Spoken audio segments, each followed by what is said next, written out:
Good morning to all my dear students. Wishing you all a very happy Independence Day. On this eve of independence, we are going to know about the history of India. How was it ages ago, and how was it captured by the British, and how did the fight for independence begin? Let us together know about it.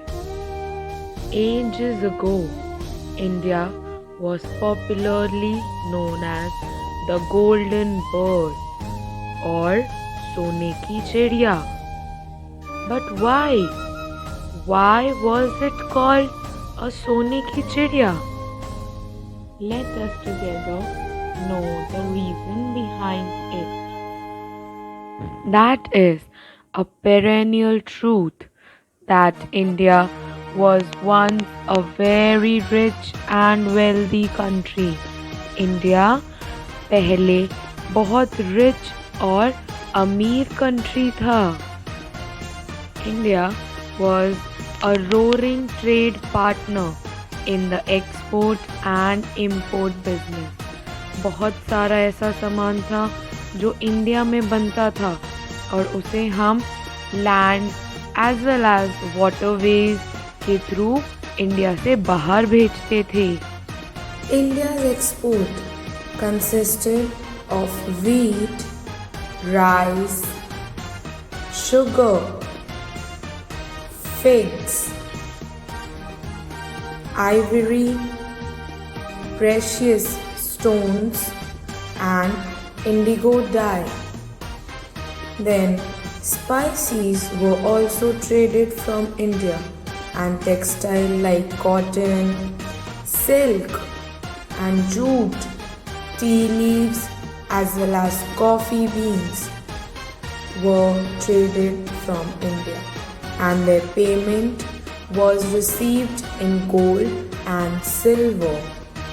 Gold और silver के coins हमें as a payment मिलते थे for exporting all these items. There was enough for everyone to eat and live, as the population explosion in India was very low. Then the first king of India, Chandragupta Maurya, became the king or ruler of ancient India. He was the first emperor to unify India into one kingdom. ये पहले ऐसे ruler थे जिन्होंने India को एक पूरा unified state में change कर दिया था. मतलब सारे इंडियंस यूनिटी से रहते थे. Then after many other kings came and ruled the different parts of India after winning battles. Some of them are King Ashoka, Emperor Shah Jahan, Emperor Krishna Devarya, with a few other like Emperor Akbar, Aurangzeb, Hyder Ali, Emperor Bahadur Shah Zafar, Tipu Sultan, as well as Muhammad Azam Shah. Raja Duleep Singh, son of Maharaja Ranjit Singh, gave the Kohinoor diamond found in the Golconda mines of Andhra Pradesh to the Queen Elizabeth of United States as a voluntary compensation for the expenses incurred in Anglo-Sikh War. It was Mughal Emperor Jahangir who first let East India Company enter into India. The British East India Company came to India as a trader in spices for Europe, as it was used to preserve meat. So their main aim was trading in spices for meat preservation.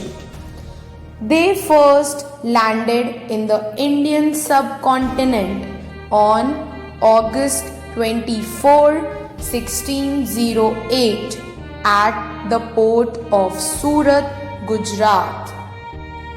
Even though their primary motive was trading, that means business, वो India में business करने आए थे, but now their main aim was to take India under their power.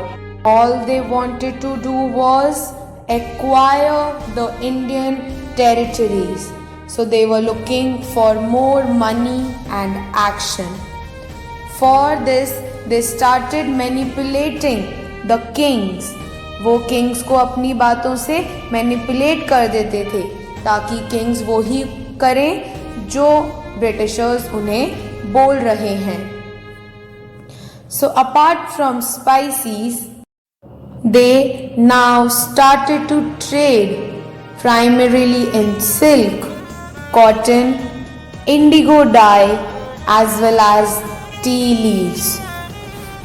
Very soon, the Vijayanagara Empire gave East India Company a permission to open a factory in Madras.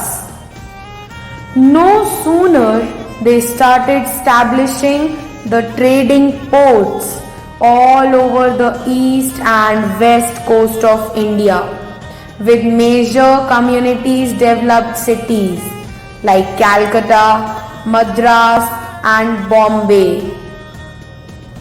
So उन्होंने सब तरह से ports वाले areas को capture करना start कर दिया था because they wanted to rule over the entire country. Then they wanted to take every Indian citizen under their power. So they brought their military forces falsely with an excuse to protect their trading goods at the ports. उन्होंने झूठ बोला कि हमें अपनी military चाहिए, British military, to protect the goods that come from the ports. But by this they had already made the British army enter into India. और उन्होंने पूरी ब्रिटिश आर्मी को पूरे इंडिया के अराउंड कवर करने के लिए भेज दिया था. The first biggest strike from the British on India was the defeat of Nawab of Bengal, Siraj ud Dulha, at the hands of Robert Clive in the Battle of Plassey in 1757, which was then followed by Battle of Boxer in 1764. Slowly but surely, East India Company started to transform from a trading company to a big ruling one. The powers of East India Company kept growing until 1858, when it was dissolved after the revolt of 1857, and after then the British Crown took direct control of India to begin the British rule. After that, Indians were treated as slaves.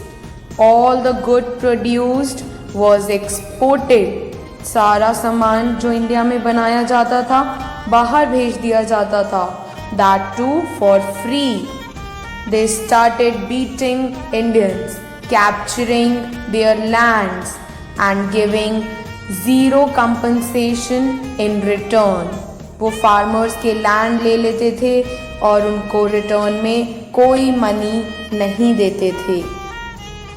Then on 28th of December 1885, Indian National Congress was found in Bombay. Then in 1919, on March 10, the Rowlatt Act was passed, authorizing the British government to imprison anyone without a trial or a charge. In response to that, Gandhiji initiated the Satyagraha protest. So, Rowlatt act में क्या था कि कोई भी person arrest हो सकता था और जेल में भेज दिया जा सकता था विदाउट एनी क्राइम. सो इसके रिस्पॉन्ड में गांधी जी ने सत्याग्रह मूवमेंट स्टार्ट किया. After that the Britishers band the gathering of people in public places.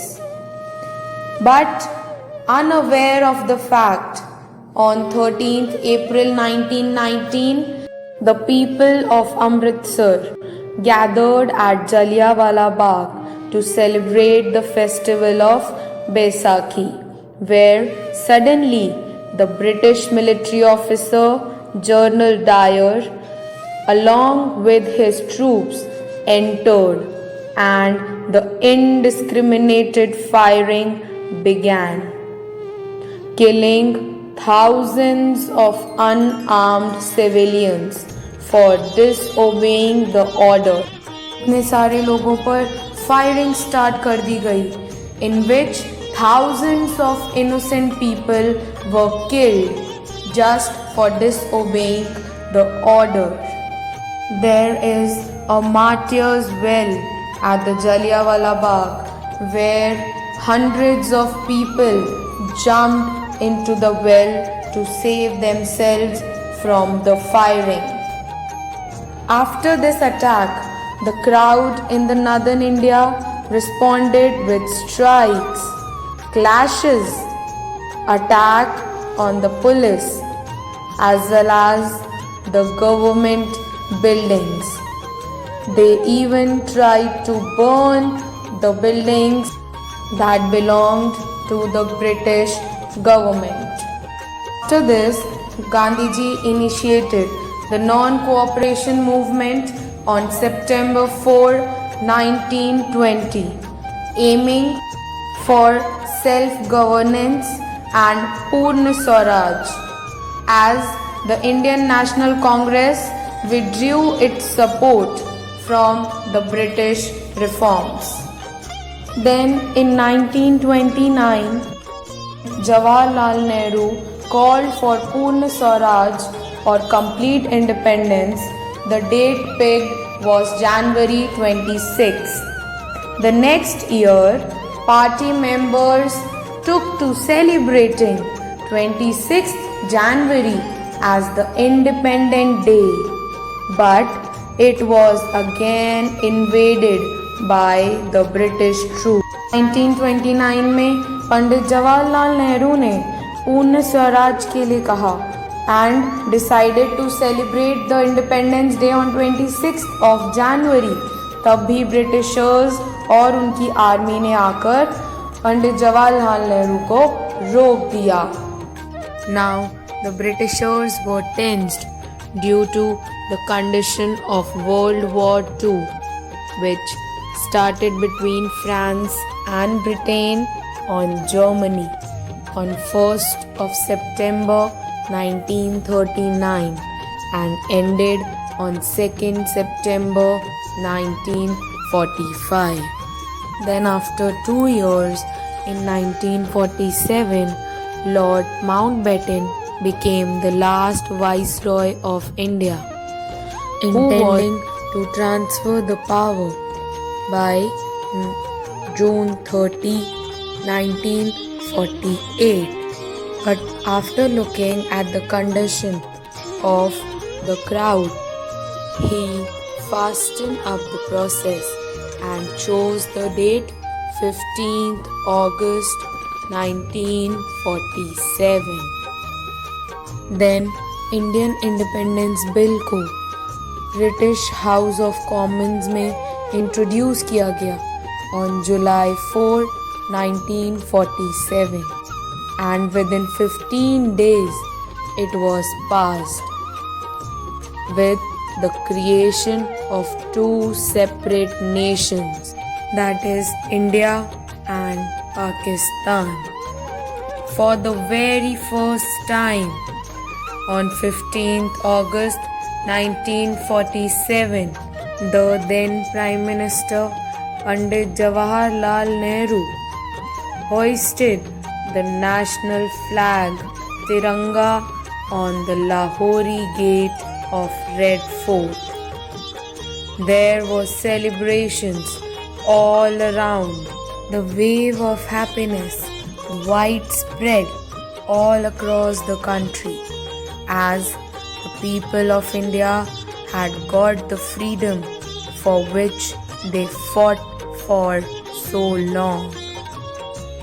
Then reforms were made, and on January 26, 1950, we held our constitution upright, declaring India a republic country.